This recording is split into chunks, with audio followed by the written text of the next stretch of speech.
बहुत दुख होता है।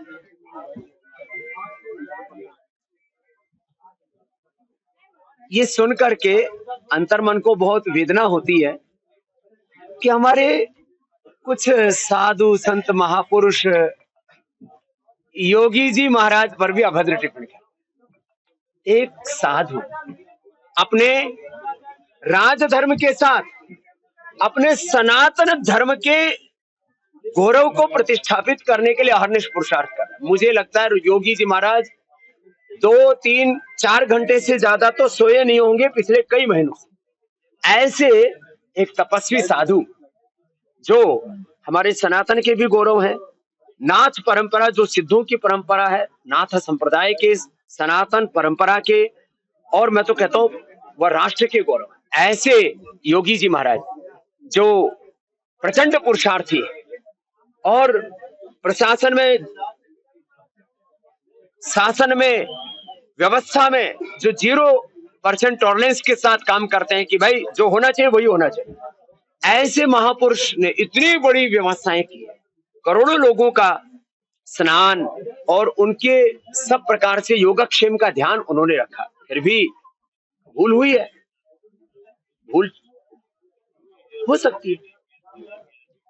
अब इतनी बड़ी व्यवस्थाओं में जो भूल चूक हुई तो उसके बाद तुरंत उन्होंने एक्शन भी लिया और पूरी पारदर्शिता के साथ उसकी जांच भी करा रहे हैं।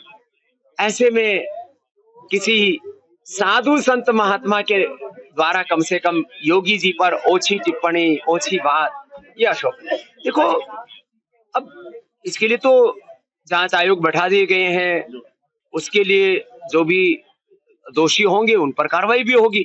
तो लेकिन योगी जी महाराज के ऊपर ओछी टिप्पणी, अब कुछ कहेंगे स्वामी रामदेव तो जो है वो योगी जी के गीत गा रहा है, वो तो जो रूलिंग पार्टी है उसका समर्थन कर रहा है।